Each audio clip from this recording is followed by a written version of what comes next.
दार स्टूडेंट थी।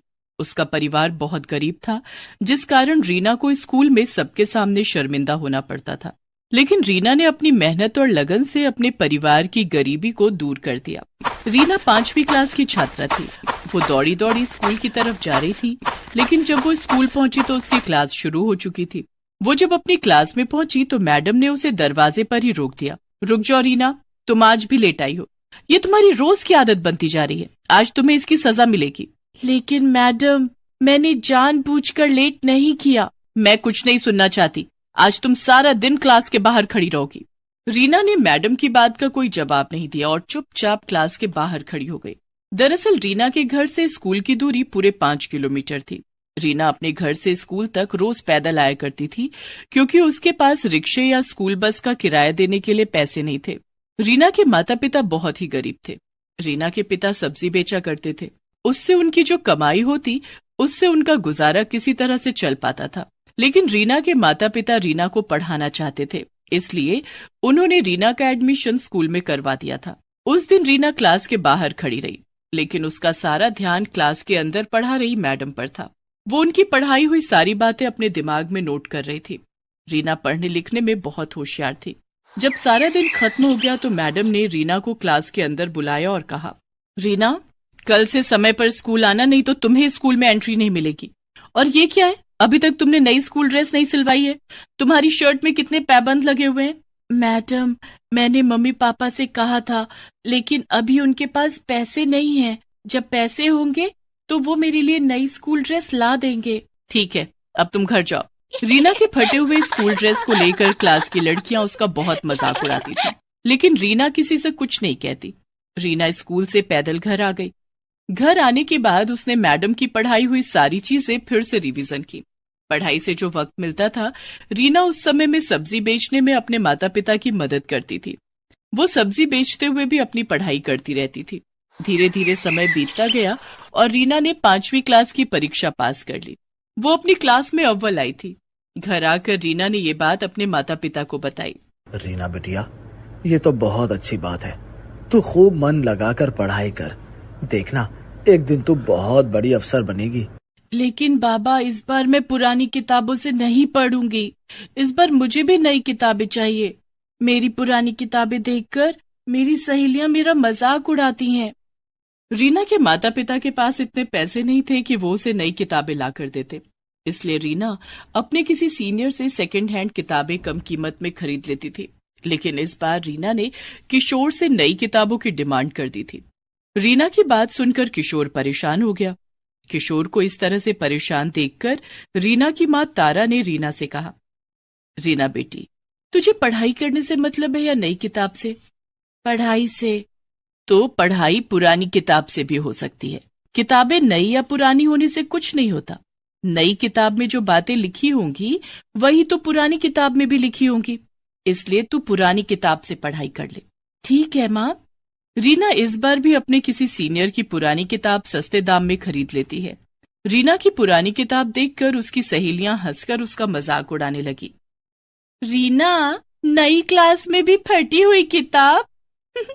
इन किताबों में तो कवर लगाने की भी जगह नहीं है। मेरी किताब पुरानी और फटी है तो क्या हुआ? देखना, मैं इस बार भी क्लास में अव्वल आऊंगी। रीना इस बार और भी ज्यादा मन लगाकर पढ़ाई करने लगी। रीना अपने घर के हालात जानती थी, इसलिए वो कभी अपने माता पिता से किसी चीज की डिमांड नहीं करती थी। दूसरे बच्चों की तरह वो लंच में तरह तरह के पकवान नहीं लाती थी। एक दिन स्कूल में लंच के समय, चल रीना, खाना खाते हैं, बहुत भूख लगी है। ठीक है। पिंकी ने अपना लंच बॉक्स खोलकर देखा तो उसमें आज फ्राइड राइस और चिली पनीर रखे थे। अरे वाह, आज मम्मी ने मेरी फेवरेट डिश दी है, इसे खाकर बड़ा मजा आएगा। पिंकी का लंच देखकर रीना अपना डब्बा खोलने की हिम्मत नहीं कर पा रही थी। तभी कीर्ति भी अपना लंच बॉक्स लेकर वहां आ गई। कीर्ति, तू आज लंच में क्या लाई है? कीर्ति ने अपना लंच बॉक्स खोला। आज मम्मी ने पूरी और शाही कोफ्ते दिए हैं। अरे वाह। रीना, तू लंच में क्या लाई है? तू भी अपना डब्बा खोल। मैं आज लंच नहीं लाई। लेकिन मैंने तो तुझे अपने बैग से लंच बॉक्स निकालते हुए देखा था, तूने उसे वापस क्यों रख दिया? पिंकी ने रीना के बैग में से उसका लंच बॉक्स निकाल लिया। दोनों सहेलियों ने जब रीना का लंच बॉक्स खोला तो उसमें गुड़ और 2 सूखी रोटी रखे हुए थे। अरे रीना, तेरी मम्मी ने लंच में रोटी और गुड़ दिया है, ले तू हमारा खाना खा ले। नहीं, तुम लोग अपना खाना खाओ, मुझे तो गुड़ और रोटी खाने की आदत है, मैं यही खा लूंगी। अरे हमारा खाना टेस्ट करके देख, ऐसा टेस्टी खाना तूने कभी नहीं खाया होगा। रीना को पिंकी की ये बात बहुत बुरी लगती है। उसकी आंखों से आंसू छलक आते हैं। वो चुपचाप अपना लंच बॉक्स लेकर क्लासरूम से बाहर आ जाती है और गैलरी में बैठकर खाना खा लेती है। रीना इसी तरह संघर्ष करके अपनी पढ़ाई कर रही थी। चाहे कितनी भी परेशानियां और रुकावटें आए, लेकिन वो पढ़ाई में हमेशा अव्वल रहती। एक दिन रीना के बाबा, रीना अब 7वीं कक्षा में पहुंच गई है, वो अब बड़ी हो रही है, उसके पुराने स्कूल ड्रेस छोटे हो गए हैं और कई जगह से फट भी गए हैं। इस बार हमें उसके लिए नई स्कूल ड्रेस सिलवानी ही पड़ेगी। मैं समझता हूँ रीना की माँ, लेकिन मैं क्या करूँ?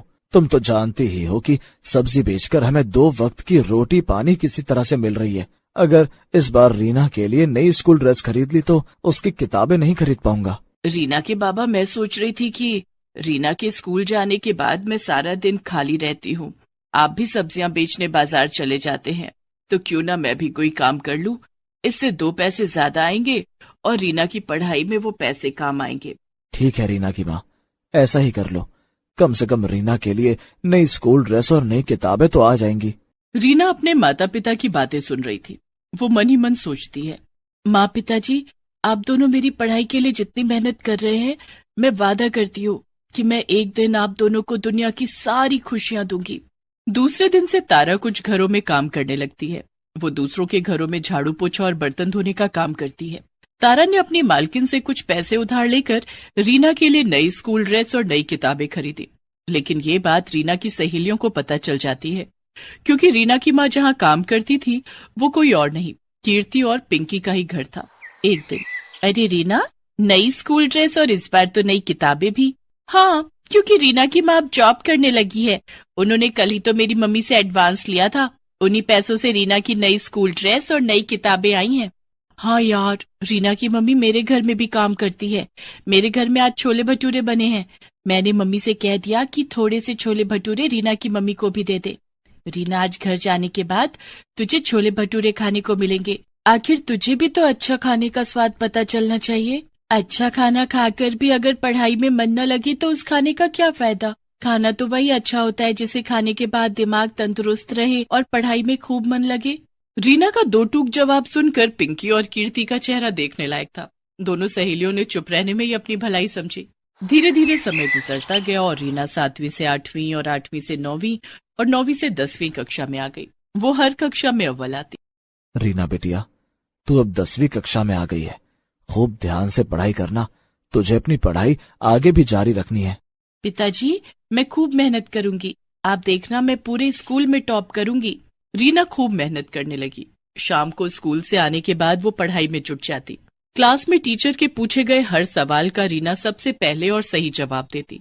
पैदल स्कूल आना और पैदल घर जाना भी रीना के हौसले को तोड़ता नहीं, बल्कि और बढ़ा देता था। धीरे धीरे दिन बीत गए और 10वीं की परीक्षा का दिन भी आ गया। रीना, ये ले, दही चीनी खाकर जा, परीक्षा अच्छे से दे पाएगी। रीना ने पैर छूकर अपने माता पिता का आशीर्वाद लिया और परीक्षा देने पैदल घर से निकल पड़ी। लेकिन रास्ते में ही उसका जूता टूट गया। ओह, इसे भी अभी टूटना था। समय पर परीक्षा सेंटर नहीं पहुंची तो परीक्षा नहीं दे पाऊंगी, मुझे वहां तक जाना ही होगा। रीना ने अपने टूटे हुए जूतों को उतारकर हाथों में ले लिया और खाली पैर ही परीक्षा सेंटर की तरफ जाने लगी। चलते चलते उसके पैरों में छाले पड़ गए, लेकिन रीना के कदम परीक्षा सेंटर पर जाकर ही रुके। रीना ने अच्छे से अपनी परीक्षा दी। दूसरे दिन वो अपने पैरों में पॉलीथीन बांधकर परीक्षा सेंटर पहुंची, क्योंकि नए जूते खरीदने के लिए उसके पास पैसे नहीं थे। इस तरह से रीना ने 10वीं की परीक्षा भी दे दी। कुछ दिनों के बाद जब परीक्षा का रिजल्ट आया, क्लास में, रीना, तुम बहुत होनहार और मेहनती हो। आज तुम्हें तुम्हारी मेहनत का फल मिला है। तुम इस स्कूल में ही नहीं, पूरे राज्य में 10वीं की परीक्षा में अव्वल आई हो। देखो, अखबार में तुम्हारी फोटो छपी है। मैडम ने रीना और पूरे क्लास को अखबार में रीना की फोटो दिखाई। इतना ही नहीं, आगे की पढ़ाई के लिए तुम्हें सरकार की तरफ से स्कॉलरशिप भी दी जाएगी। ये सब सुनकर रीना बहुत खुश हुई। वो खुशी खुशी जब घर पहुंची तो उसके घर के बाहर मीडिया वाले उसका इंटरव्यू लेने के लिए इकट्ठा थे। सबने बारी बारी से रीना का इंटरव्यू लिया। रीना की कामयाबी से उसके माता पिता बहुत खुश थे। रीना ने स्कॉलरशिप की मदद से पहले 12वीं और फिर कॉलेज की पढ़ाई पूरी की। उसके बाद प्रतियोगिता परीक्षा की तैयारी करने लगी। कुछ सालों की कड़ी मेहनत से रीना ने आईएएस की परीक्षा पास कर ली थी। रीना अब एक आईएएस ऑफिसर बन चुकी थी। रीना ने अपने आप से जो वादा किया था उसे पूरा कर दिखाया। उसने अपने माता पिता के कदमों में दुनिया की सारी खुशियां लाकर रख दी।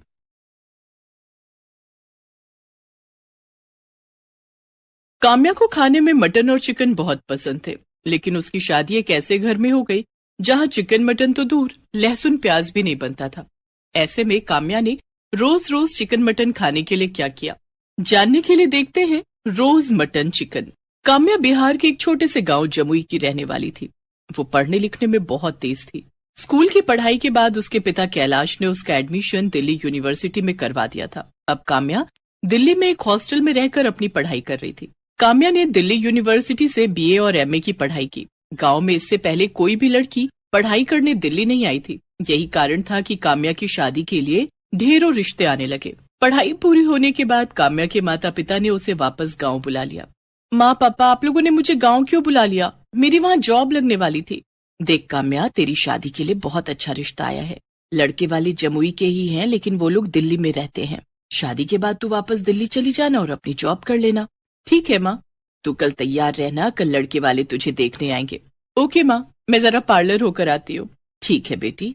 काम्या बाजार चली जाती है और एक रेस्टोरेंट में पहुंचती है। कितनी अच्छी मटन की खुशबू आ रही है। यहाँ जी भर कर मटन खाऊंगी।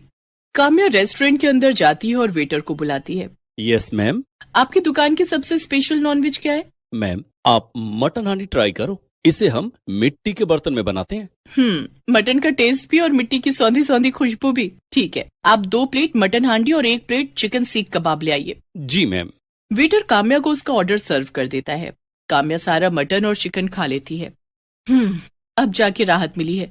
सुबह से हरी सब्जियां खा खा के मेरा पेट ही नहीं भर रहा था। दरअसल काम्या के घर में नॉनवेज तो दूर, लहसुन प्याज भी नहीं बनता था, लेकिन काम्या को दिल्ली के हॉस्टल में रहकर रोज रोज मटन चिकन खाने की लत लग गई थी। उसे एक दिन भी मटन और चिकन ना मिले तो उसकी हालत बिगड़ जाती थी। लेकिन काम्या को क्या पता था कि उसे ससुराल भी ऐसा ही मिलने वाला था। उस दिन जब काम्या घर लौटी, आ गई बेटी। हाँ माँ, बहुत थक गई हूँ, मैं सोने जा रही हूँ, खाना नहीं खाऊंगी। ऐसा कहकर काम्या सोने चली जाती है। दूसरे दिन उसे लड़के वाले देखने आते हैं। काम्या तैयार होकर उनके सामने जाती है। बहन जी, हमें लड़की पसंद है। अगर आपको हमारा लड़का पसंद हो तो हम बात आगे बढ़ाएं। हाँ हाँ, क्यों नहीं बहन जी, ये भी कोई पूछने वाली बात है। आपका लड़का हमें बहुत पसंद है।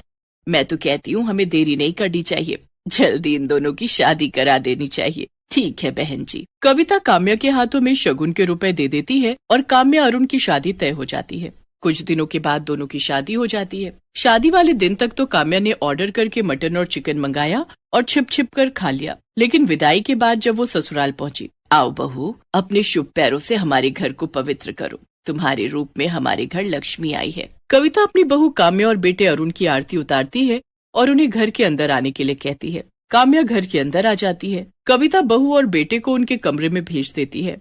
थोड़ी देर के बाद घर का नौकर चाय नाश्ता लेकर आता है। नाश्ते में मिठाइयाँ और नमकीन देखकर काम्या मन ही मन सोचती है, हाय, ये नमकीन और मिठाइयाँ कौन खाएगा? इनसे तो मेरा पेट ही नहीं भरेगा। मेरा तो मटन सीख कबाब खाने का बहुत मन हो रहा है, लेकिन अभी कैसे मंगवाऊं?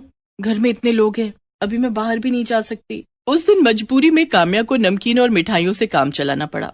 रात के खाने में भी उसे वेज खाना खाने को मिला। ऐसे ही 2-3 दिन गुजर गए। मटन चिकन के बिना काम्या के चेहरे की रौनक ही चली गई थी। क्या बात है काम्या, तुम कमजोर क्यों लग रही हो? यहाँ तुम्हें भरपेट खाना तो मिल रहा है ना? बहू, कहीं तू शर्म के मारे आधा पेट खाकर तो नहीं रह जाती? नहीं माँ जी, शर्म किस बात की, वो शादी की रस्मों में थक गई थी ना, इसलिए। अच्छा ऐसी बात है, तो तू आराम कर। वैसे भी तुझे घर के काम नहीं करने हैं, घर में नौकर तेरे लिए तो है। तुझे जो चीज चाहिए रामू से मांग लेना। जी माँ जी। काम्या मन ही मन सोचती है, अब इन्हें कैसे समझाऊं कि मैं क्यों कमजोर होती जा रही हूँ। अगर जल्दी मुझे मटन चिकन खाने को नहीं मिला तो मैं मर ही जाऊंगी। एक काम करती हूँ, रामू से कहती हूँ मेरे लिए मटन और चिकन ले आए। रामू काका, आप आज बाजार जाओगे ना? मेरे लिए कुछ सामान ला दोगे? हाँ बहू रानी, क्या सामान लाना है? हम जरूर ला कर देंगे। काम्या एक कागज के टुकड़े पर उसे एक रेस्टोरेंट का एड्रेस लिख कर देती है और कहती है, ये पैसे रख लो, मैंने रेस्टोरेंट में फोन कर दिया है। वो मेरा ऑर्डर आपको पैक करके आपको दे देंगे। आप ये पैसे उन्हें दे देना और मेरा ऑर्डर ले आना, लेकिन हाँ, घर में किसी को कुछ बताना मत। बहू रानी, क्या घर का खाना आपको पसंद नहीं आता? आपको कुछ और खाना हो तो मुझे बता दो, मैं घर पर ही बना दूंगा। बाजार का खाना सेहत के लिए अच्छा नहीं होता है। रामू काका आपसे जितना कहा है उतना ही करो, आप यहाँ से जाओ। रामू काम्या से कुछ नहीं कहता है और पैसे लेकर रेस्टोरेंट चला जाता है।